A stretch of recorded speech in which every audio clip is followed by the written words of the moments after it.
I want to talk about your 3-year-olds a little bit, how they're coming, when they're ready, if they're not ready yet, when they're going to qualify, if they haven't qualified yet, and how they're racing if they are. Admiral DL, right on track to qualify 1st of September. As I said, Harry likes what he sees with this guy, so I'm interested to see how he's going to be over the next few weeks as he polishes off the remainder of his training. Casanova Hall, wait, now I jumped over a horse here. Arison, easy now. Arison, I jumped over Arison. Really excited about this guy over the next month or so. Now, keep in mind, he's racing in Kentucky. He's got 5 wins and a second in his last 6. He does have and is eligible to the Little Brown Jug coming up. Now, you might hear that and say, whoa, whoa, whoa, with the Little Brown Jug. You're thinking, you're in the B division in Kentucky. Well, he's raced against most of the horses in the A division in Kentucky. I just thought it made more sense to keep him in the B division for now, considering we can't have both. You can either race in the Little Brown Jug or you can race in the Kentucky Finals. That's it. They're 4 days apart, and no is the answer if you're thinking we can do both. I'm very, very interested in taking him there as of yet. I mean, he's a small horse. I have every reason to believe he's going to get around a half-mile track, especially one like Delaware, just fine. Is he going to run into a buzzsaw? Of course he is. Of course he is. But as I said to my partners today, can't hide him forever. Eventually he's going to have to race against horses that are supposed to beat him, right? It's the whole point of competing. To get better, you have to face better, and that's the way it is. So Arison will likely, as of right now, today, him and Time Is On My Side will both be in Delaware hopefully for the Thursday towards the end of the program too of Little Brown Jug Day.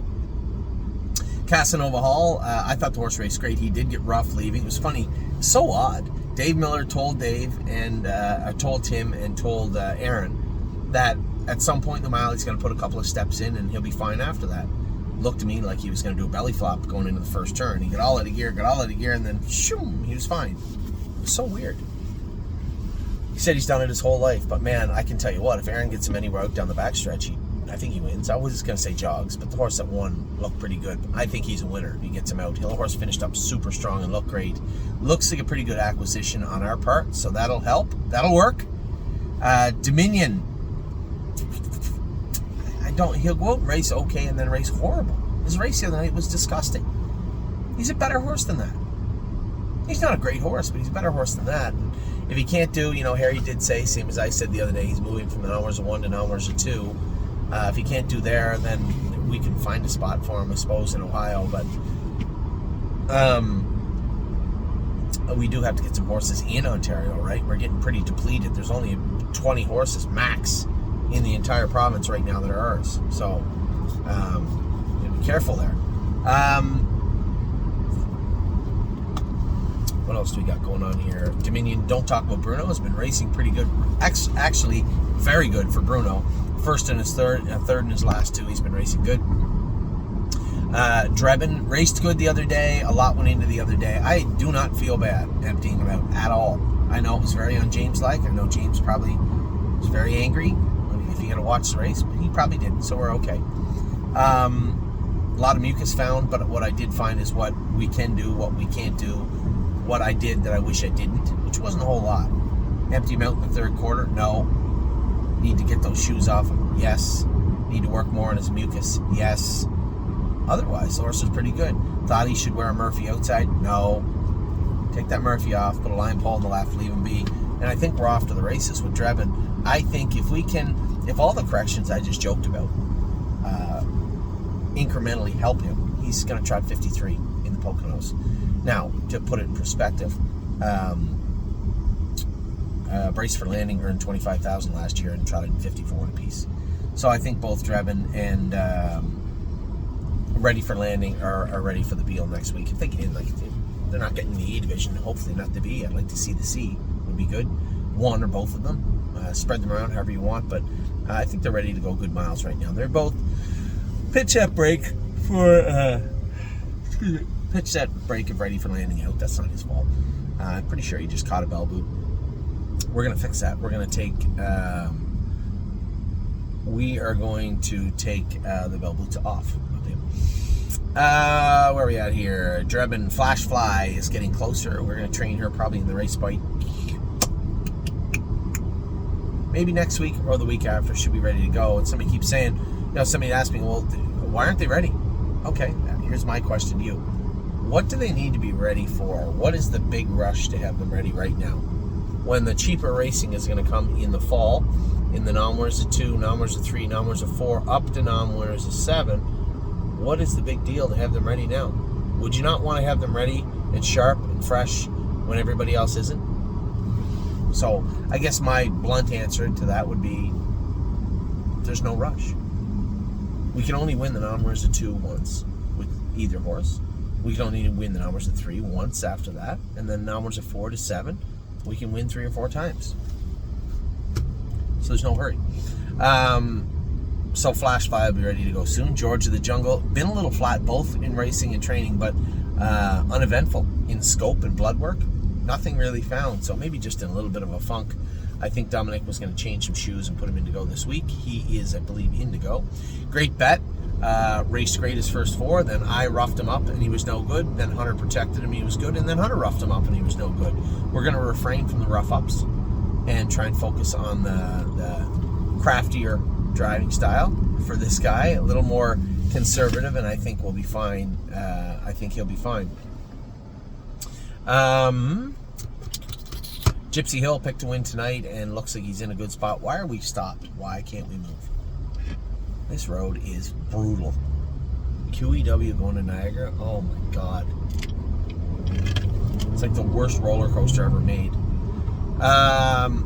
So Gypsy Hill picked to win tonight, tomorrow, and hopefully he will.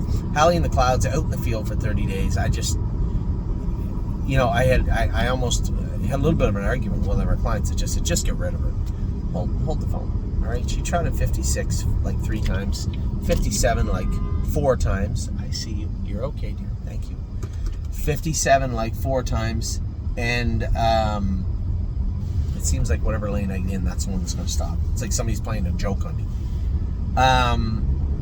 And quite frankly, Hallie in the Clouds was a decent looking filly. Trained down great, looked good her first few starts, and then kind of fell apart. Her attitude is horrible right now. Is there a component of maybe some soreness that is bugging her, or bogging her down a little bit? Possible, but there's a decent trotter in there. And when you have a non-winners of 1 trotting filly that can get around a half, they're hard to come by, and there's no need to get rid of them right away. Let's just try freshening her up and getting our wins out of her before we start talking about selling her. It just makes little sense to give up on. It's like eating half a banana and leaving the other half just to rot. Makes no sense. There's lots of banana left, and that's exactly what we're going to use with Hallie. Use the rest of the banana. That's what we're going to do. I'm Fancy Lake races tonight. It appears that she may be racing without me, but she is going to race tonight. Insider Trading trained today in 2-3. She'll be qualifying next week. Jason said she was good. I'm happy if he's happy. La Dorraine, I'm going to get to. We're going to jog her Monday, Tuesday. I am back in town on Wednesday morning. I'll do a little training. I'm not at the Meadows on Wednesday, so I will be in the barn all day Wednesday to get these horses trained up. Any of the ones that need trained up, to get a look at them really closely. Any changes made, we're going to make some changes on them and then get those horses moving forward. That's the plan, and La Dorraine is one of them. Lonely Lakewood raced great the other day. He's really starting to turn into a better horse. Like most horses, when he's in where he should win, he feels a lot more comfortable, right? That race, his last race where he's in the non-winners, he's just not good enough to do in that class at the Meadows, but he's sure good enough to do in the class he was in the other night at Northfield. He fits it for a little ways. Lover's Play did not get back in. That's okay. Want to do a little work on her. She raced huge. Clearly she can race when she's not super tight. We'll have her back in to go in a week. She looks great. Love and Affection. Jason trained her up hard Wednesday. I was going to train her and I couldn't stay and go with her. He said, I can't understand, 1, how she made a break, or 2, why she wouldn't be able to get around this track. I love hearing that. She's going to be back in to go. She's going to be back in to go this week. What do we got next? Mel Gibbs Swan has been in 220, I believe, 218, 220. Stacy said he's getting very close. He's staying sound. His leg looks good.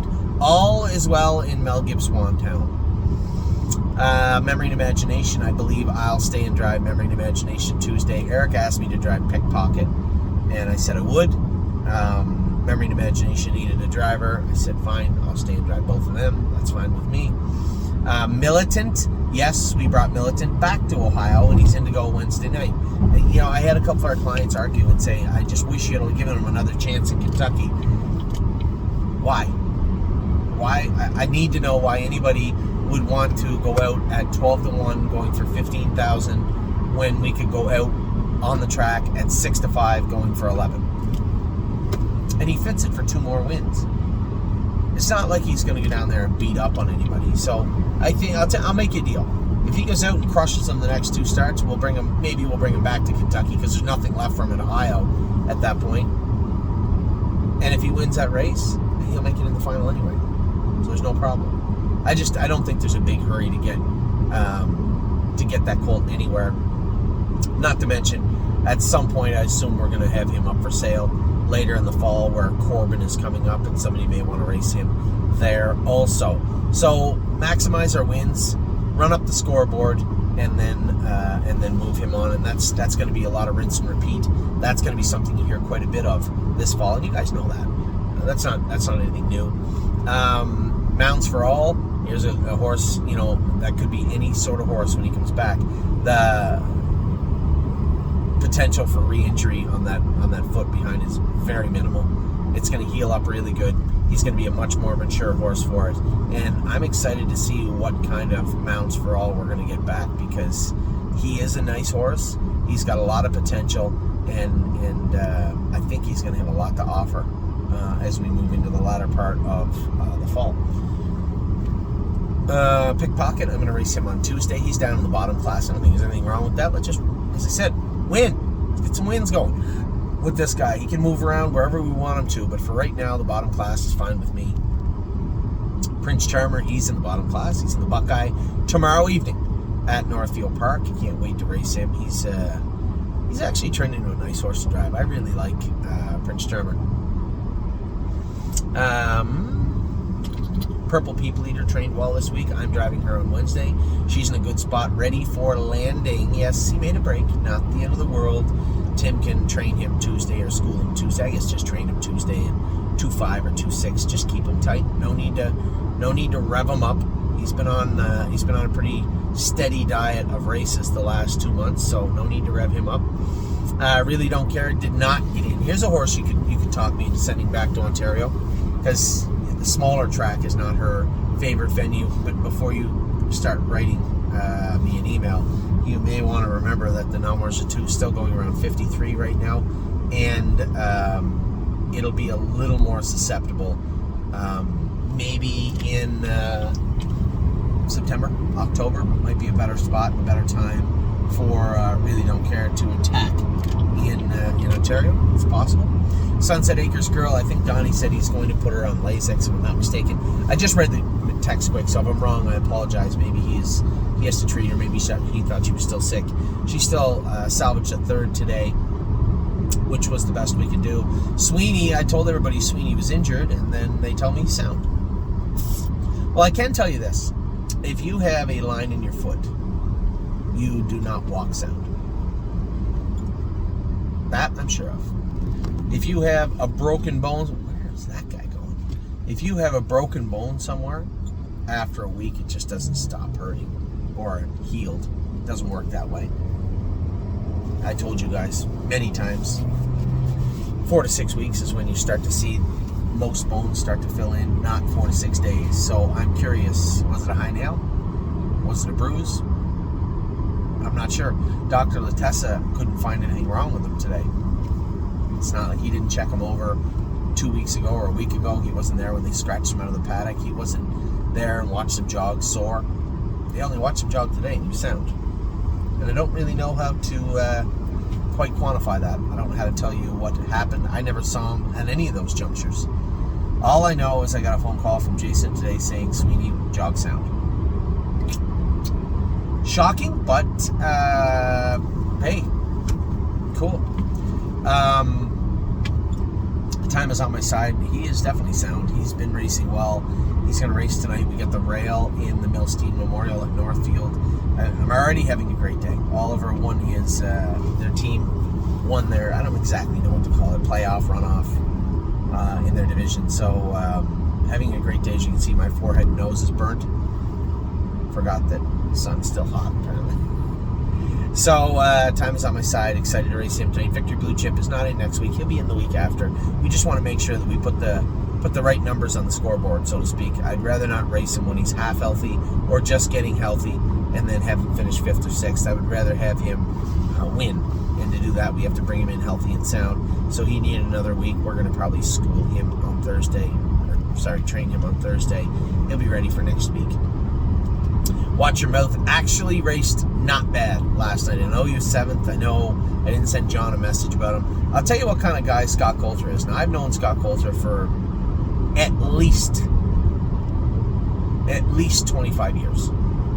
I've raced against him. He's a vicious competitor, good driver, pretty classy guy. I'll tell you that.